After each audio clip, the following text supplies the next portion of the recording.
अब उनका क्या करा जाए? जो बीच में एक तो जैसे कोडला हुआ और जसवीर होया, सत्य पहलवान होया, उसको सतवीर कहते हैं जी।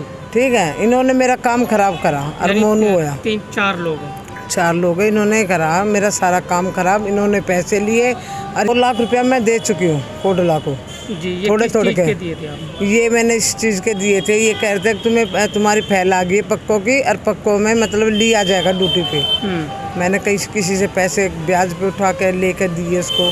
50 कभी दिए, फिर 50 बाद में दे के, फिर 40 दे के, फिर ऐसे कर करके 2 लाख रुपए उसके पास जा चुके हैं हम। और 1.5 लाख रुपया जा चुका मेरे पास सतवीर पहलवान के पास। क्यों इस माता जी को न्याय नहीं मिल रहा है? क्या कारण है ऐसा? एक कर्मचारी इतनी बुरी तरह से जूझ रहा है, वो आर्थिक और मानसिक रूप से हताश है। क्यों नहीं उसको न्याय मिल पा रहा? क्यों बैठे हैं आप उस सीट के ऊपर? कहाँ है आपकी चेयरमैनी? कहाँ है आपके अध्यक्ष पद है? क्यों नहीं आप आगे आ रहे?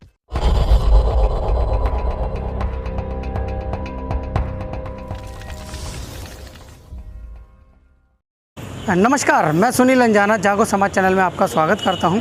आज हमें खान मार्केट में जो राष्ट्रीय सफाई कर्मचारी आयोग है, यहाँ पर जो सुनीता है, आपने पिछले दिनों देखा होगा कि इन्होंने मतलब इनके साथ इतनी उत्पीड़न जो किया गया है डिपार्टमेंट की ओर से, जो अधिकारियों की ओर से, और ये गुहार लगा रहे हैं दर दर पे जाकर, लेकिन इनको इंसाफ मिलने की अभी उम्मीद नहीं मिल रही।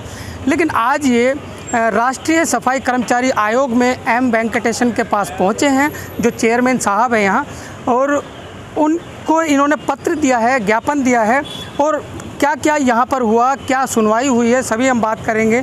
तो सबसे पहले हम दीपक जी से बात करेंगे। दीपक जी जो है इस केस को देख रहे हैं, शुरू से ही लगातार इन्होंने आवाज़ उठाई है और आज भी उठा रहे हैं। दीपक जी, क्या रहा? एम वेंकटेशन जी के पास आप आए हैं, इससे पहले आप दिल्ली सफाई कमीशन में भी गए थे और कई अधिकारियों के पास आप जा चुके हैं, लेकिन क्या रहा अभी तक की पूरी पिक्चर क्या है? पहले तो शुरुआत से मैं आपको बताना चाहूँगा कि बाकी तो सभी सोशल मीडिया के माध्यम से पता ही है कि हम किस चीज़ की लड़ाई लड़ रहे हैं, लेकिन फिर भी मैं एक बार दोबारा आपके चैनल के माध्यम से रिवाइंड कराना चाहूँगा सभी साथियों को कि जब हम दिल्ली सरकार आयोग में गए, कीकरवाला चौक, करोल बाग, तो वहाँ से जैसा एक आश्वासन मिला, उस आश्वासन से माता जी संतुष्ट नहीं हुई। तो फिर हमने नेशनल कमीशन आयोग की तरफ कूच किया, और जब यहाँ से जब कूच किया तो जैसा कि आयोग का नाम सुना था, और सभी कई साथियों को तो शायद नेशनल कमीशन आयोग का पता भी नहीं है, हमारे कर्मचारियों को कीकरवाला चौक का ही पता है। तो इन्होंने सीधे तलब किया AC, SS, DC कमिश्नर, उनको हियरिंग पे बुलाया गया है। तो आज तत्काल से ही उनको नोटिस दिया गया है। अब वो जब हियरिंग पे आएंगे तो समय एक, उसके बाद अभी जो है उसमें पता लगा कि SS गोडला, AC और आपके जो भी अन्य कर्मचारी जो हैं जिन्हों की हम लड़ाई लड़ रहे हैं, क्यों ये सब दोषी। कानून अलग दिखाया गया, लेकिन अब हमने जो एक न्याय की लड़ाई लड़ रहे हैं वो कर्मचारी के लिए इसलिए लड़ रहे हैं कि कानून सबके लिए एक बराबर होना चाहिए। कि एक अभी तक नीचे का पायदान जो दिल्ली सरकार ने एक सस्पेंड कर दिया गया, लेकिन कर्मचारी जी के आए कल जो सुनीता जी के पास, इससे मैं छोटा सा आपकी बात काटूँ। आपने कहा है कि छोटा सा कर्मचारी जो है वो सस्पेंड कर दिया गया, लेकिन उससे ये तो होता है, आप यूनियन लीडर बाद में होगा, पहले कर्मचारी भी तो होगा। तो उसको सस्पेंड कर दिया गया है, लेकिन उससे ये हो गया कि कड़ी हाथ में आ गई है, कड़ी हाथ में अब चेन हाथ में आनी बाकी है। नहीं, बाकी नहीं। देखो मेरी बात सुनो, मेरा सिर्फ एक आपके चैनल के माध्यम से एक मैसेज ये देना है, जो विशेष बुद्धिजीवी साथी हैं वो चीज़ को अच्छी तरह बखूबी समझेंगे कि कर्मचारी ने एप्लीकेशन डाली कि मेरे इन लोगों ने मेरे साथ घोटाला किया, मेरे पैसे लिए, मेरे से रिश्वत ली और मेरा काम नहीं किया। तो उसी कर्मचारी के कहने पर, जो कर्मचारी खुद कह रहा है कि उसमें SS गोडला भी था, तो जो एक नीचे पायदान का एक नेता, छुटपैया नेता था, उसको एक कर्मचारी के शिकायत पे उसको सस्पेंड कर दिया गया, लेकिन एक अधिकारी को बचाया गया।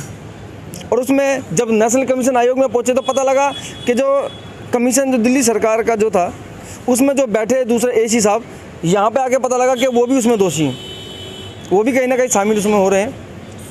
क्योंकि जिस तरीके से अब ये चैन बर चैन पकड़ में आ रही है, वो दिल्ली जो आयोग था उसमें पैरवी करने आए थे, लेकिन जब राष्ट्रीय सफाई कर्मचारी आयोग में वो पहुंचे तो वहाँ पर वो भी दोषी हो गए। वो भी दोषी पाए गए, पता लगा कि उसमें उसको भी वेरीफाई कर रहे हैं, वो भी उस जो सस्पेक्ट है तो उनको वापस कर दिया गया। तो अब उनके जो बड़े अफसर हैं, जैसे कमिश्नर हैं, अपने डीसी हैं, उनको बुलाया गया है और आज यहाँ से नोटिस भी कर दिया गया है।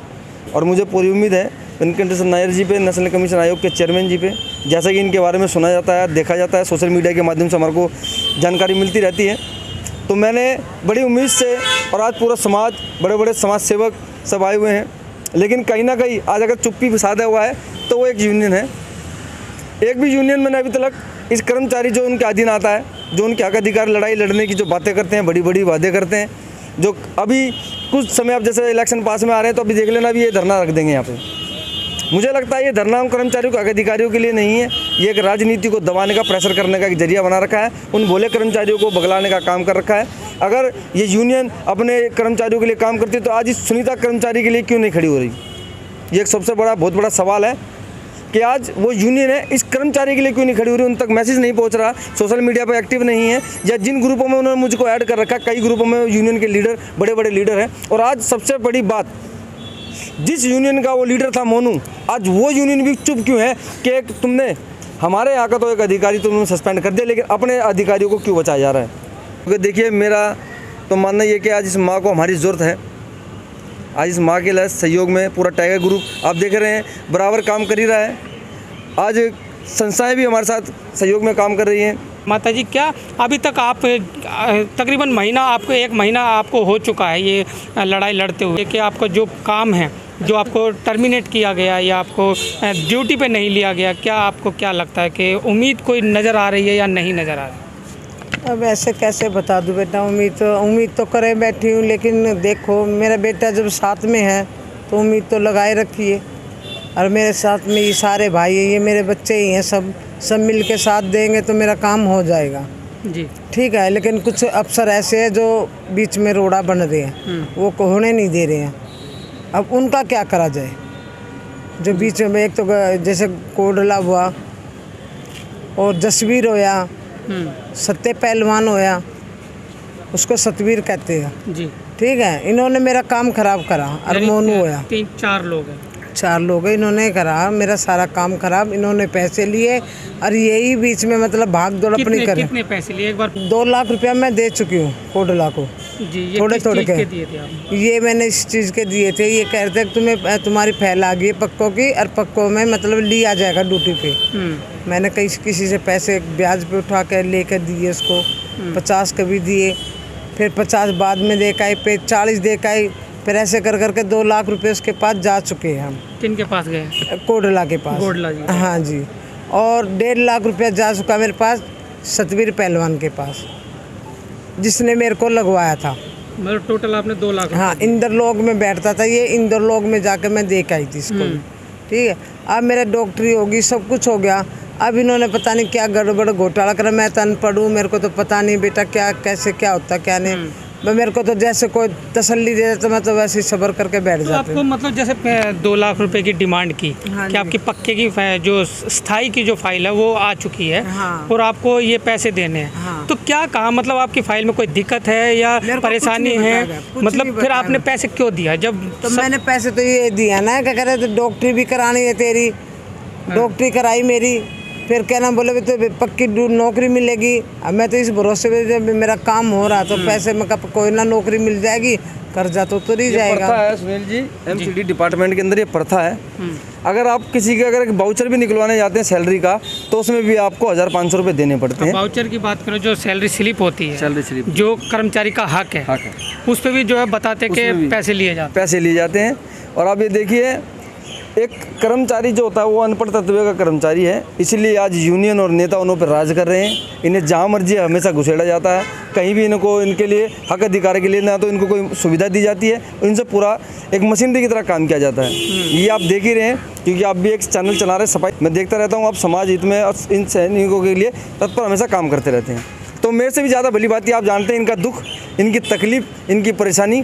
लेकिन आज सबसे बड़ी शर्म की बात ये है, सबसे बड़ी शर्म की बात यह है कि कल जैसे ईडी ने छापा मारा संजय सिंह जी के लिए, आज हज़ारों की तादाद में वो गुलाम कार्यकर्ता वहाँ पहुँच गए। क्योंकि जो सबसे ज़्यादा गला फाड़ेगा, सबसे ज़्यादा चिल्लाएगा, सबसे बड़ा पद और टिकट उसके घर में आनी है, उनकी ऐसी सोच है।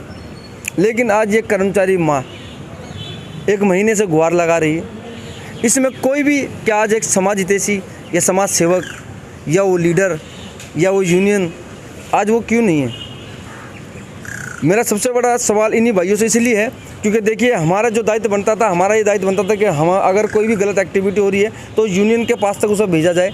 वो आपके कर्मचारी आपके अधीन जो आते हैं, जो आपको अपना भगवान, अपना मालिक, अपना सब कुछ मानते हैं, जिसने अपना भुगतान भी दिया ब्याज पे 10% पे, 2% पे, 5% पे जो भी लेके बेचारी ने पैसे दिए, उसके बावजूद भी उसकी फाइल चला के उसको जो ज्वाइन ना कराने के उसमें बाद में 2 लाख रुपये और मांगे गए।